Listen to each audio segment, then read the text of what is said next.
नमस्कार, आप सुन रहे हैं ये पुस्तक बुक ऑडियो पर। टेबल पर वंदना सिंह जी की पुस्तक चाय की चाह और चाय की प्याली के साथ आप सुन रहे हैं समर्पित ज्योति झा की आवाज में। अनु के हाथ की चाय के लिए ही कभी कभी मोहल्ले के लोग खास तौर से आते थे। अनु के हाथ में तो जैसे चाय बनाने की जादू ही छड़ी थी। इतनी तरह की चाय बनाती थी और वह भी इतने स्वाद के साथ। कोई सर्दी खांसी से बीमार हो तो अदरक, तुलसी, काली मिर्च वाली मसाला चाय, खास मौकों पर इलायची वाली चाय, यहाँ तक कि बिना दूध की नींबू वाली चाय भी वह बहुत अच्छी बनाती थी। इस पर से भी मजे की बात यह है कि वह सबके लिए इतने प्यार से चाय बनाती थी, पर खुद मुश्किल से दिन भर में एक आध कप ही चाय पीती थी। तो कहा जाए उसे चाय पीने से ज्यादा चाय पिलाने का शौक था। कई बार तो वह सुबह से रात तक चाय ही बनाती रहती थी, क्योंकि जितने लोगों का आना जाना उतनी ही बार चाय की फरमाइश होती थी। लोगों को भी अनु के हुनर का पता था, तो फरमाइश भी उसके हाथ की चाय की जाती थी।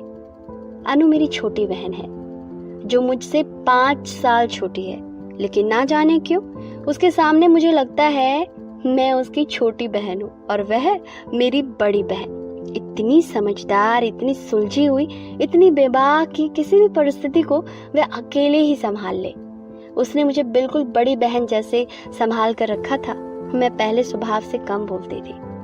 पहले इसलिए क्योंकि अब और पहले में मुझ में बहुत परिवर्तन आ गया है। जैसा कि मैं पहले कम ही बोलती थी, यहाँ तक कि कोई कुछ सुना भी देता था तो मैं बोल नहीं पाती थी।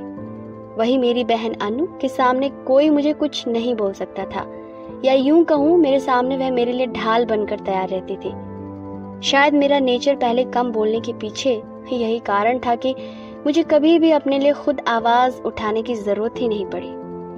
जिस तरह मेरी माँ को चाय से मेरी पहचान कराने का श्रेय जाता है, इसी तरह इस चाय से प्रेम बढ़ाने का श्रेय मेरी बहन अनु को जाता है।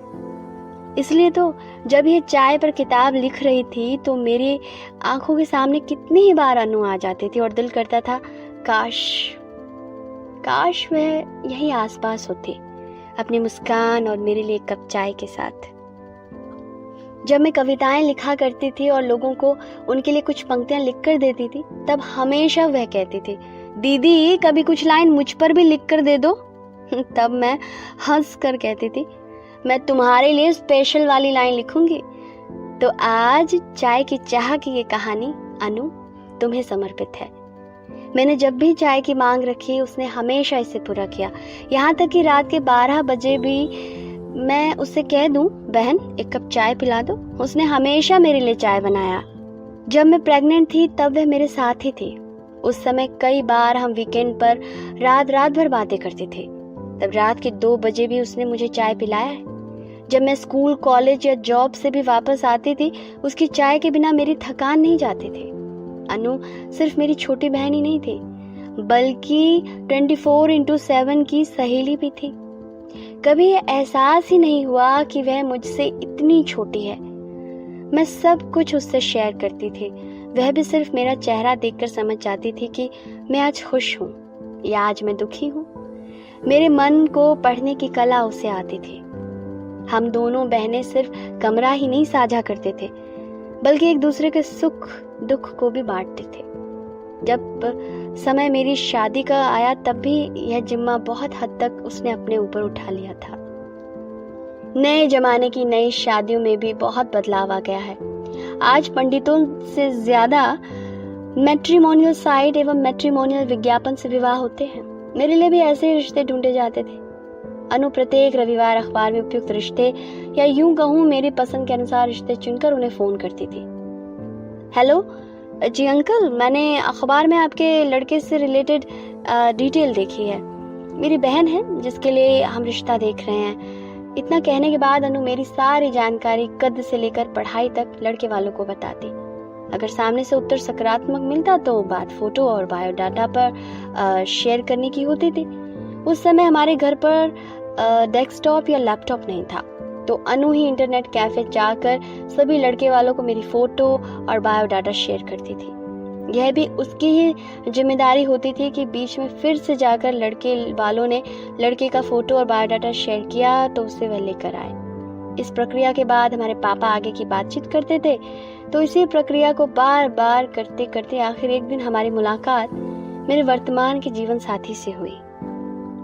मेरे जीवन में इतने सर्वोत्तम जीवन साथी के चुनाव के लिए मैं अनु की शुक्रगुजार हूँ। मैं और मेरे पति, साथ ही परिवार वाले एक दूसरे से मिले और जैसा सभी अरेंज मैरिज में होता है, सबकी सहमति से हमारा रिश्ता पक्का हो गया।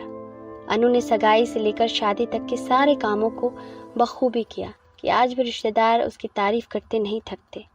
अनु और मैं आज अपने जीवन में व्यस्त हैं, पर दिलों की नज़दीकियां वैसे ही बरकरार है।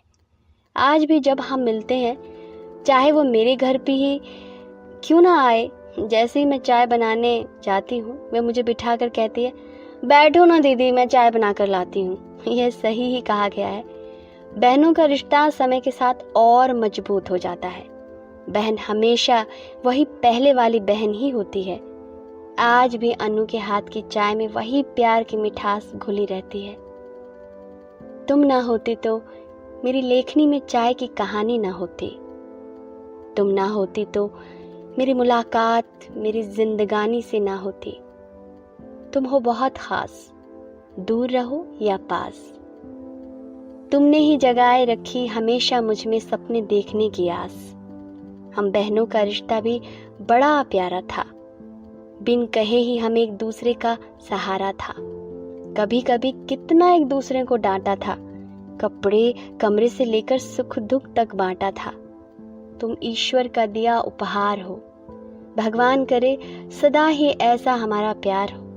तुम मेरे लिए क्या हो, शब्दों में व्यक्त नहीं कर सकती। मेरे जीवन में जब भी तूफान आया है, सदैव मैंने तुम्हें अपने नजदीक पाया है। अभी आप सुन रहे थे ये पुस्तक बकॉडियो पर। आपको ये किताब कैसी लगी, कमेंट में हमें जरूर बताएं। साथ ही स्क्रीन पर दिए गए सभी प्लेटफॉर्म्स पर हमको फॉलो करना ना भूलें। धन्यवाद।